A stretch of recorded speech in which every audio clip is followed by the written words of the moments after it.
ഇടതുപക്ഷ ഗവൺമെന്റിന്റെ ഒന്നാം വാർഷികം നടക്കുന്ന അവസരത്തിൽ തന്നെ കേരള പ്രദേശ് യൂത്ത് കോൺഗ്രസ് കമ്മിറ്റി അതിന്റെ പ്രസിഡന്റ് ഡീൻ കുര്യാക്കോസ് നടത്തുന്ന യൂത്ത് മാർച്ച് വളരെ അവസരോചിതമായിട്ടാണ് എന്റെ അഭിപ്രായം. ഈ പൊരിയുന്ന വെയിലത്ത് ഇങ്ങനൊരു യാത്ര സംഘടിപ്പിക്കാൻ തീരുമാനിച്ച് കേരളത്തിലെ എന്റെ യൂത്ത് കോൺഗ്രസിന്റെ സാഹസികരായ എല്ലാ പ്രവർത്തകരെയും ഞാൻ പ്രത്യേകമായി അഭിവാദ്യം ചെയ്യുന്നു.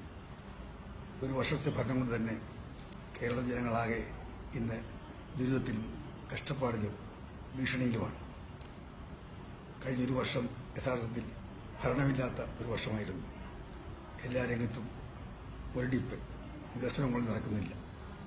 അതേ അവസരത്തിൽ നടക്കുന്നത് മാർക്സിസ്റ്റ് പാർട്ടിയും ബിജെപിയും തമ്മിൽ പരസ്പരം മത്സരിച്ച് ആരാണ് നാട്ടിൽ കൂടുതൽ കൊലപാതകം നടത്താൻ മസിൽ പവറുള്ളവർ, ആരാണ് കൂടുതൽ അക്രമം നടത്താൻ കൂടുതൽ മസിൽ പവറുള്ളത് തെളിയിക്കാനുള്ള പരസ്പര മത്സരമാണ്.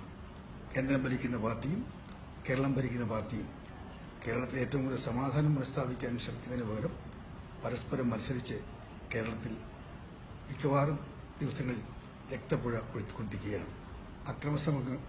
ക്രൂരമായ അക്രമ സംഭവങ്ങൾ റിപ്പോർട്ട് ചെയ്യാത്ത ഒരു ദിവസം പോലും ഇന്ന് കേരളത്തിൽ ഉണ്ടാകുന്നില്ല. ഈ കാലഘട്ടത്തിൽ ചെറുപ്പക്കാരുടെയും സാധാരണക്കാരുടെയും എല്ലാം ദുരിതം വർദ്ധിച്ചുകൊണ്ടിരിക്കുകയാണ്. തൊഴിലില്ലായ്മ ഇത്രയും രൂക്ഷമായ കാലഘട്ടം കേരള ചരിത്രത്തിലും ഇന്ത്യ ചരിത്രത്തിലും ഉണ്ടായിട്ടില്ല. വർഷം തോറും 2 കോടി ജനങ്ങൾ തൊഴിലിനു വേണ്ടി ആഗ്രഹിക്കുന്നവർ, തൊഴിൽ മാർക്കറ്റിൽ വരുന്ന അവസരത്തിൽ കഴിഞ്ഞ വർഷം ഇന്ത്യയിൽ ഒട്ടാകെ ഉണ്ടായ തൊഴിലവസരം 1.5 ലക്ഷം മാത്രമാണ്. ഇതോടൊപ്പം തന്നെ ചെറുപ്പക്കാർക്ക് ഒരു കാലഘട്ടത്തിൽ ആവേശമായിരുന്ന, ആകർഷകമായിരുന്ന IT മേഖലയിൽ 10,000-കണക്കിന് IT പ്രൊഫഷണൽസിനെ തിരിച്ചുകൊണ്ടിരിക്കുകയാണ്. അതുപോലെ ഗൾഫിൽ നിന്നും ഓരോ ആഴ്ചകളിലും 1000-കണക്കിന് ആൾക്കാർ മടങ്ങി വരികയാണ്. അങ്ങനെ ആകെപ്പാട് ദുരിതം വർദ്ധിക്കുന്നു. ചെറുപ്പക്കാരുടെ പ്രത്യാശയും ഭാവിയുമെല്ലാം തകർന്നു നിൽക്കുന്ന ഈ കാലഘട്ടത്തിൽ യൂത്ത് കോൺഗ്രസ് വളരെ പ്രതികൂലമായ കാലാവസ്ഥയിൽ പോലും പൊള്ളുന്ന വെയിലിൽ, ഉരിയുന്ന വെയിലിൽ ഇങ്ങനൊരു യാത്ര സംഘടിപ്പിക്കാൻ തീരുമാനിച്ചത് ഞാൻ പ്രത്യേകം നിങ്ങളെല്ലാം അഭിനന്ദിക്കുന്നു.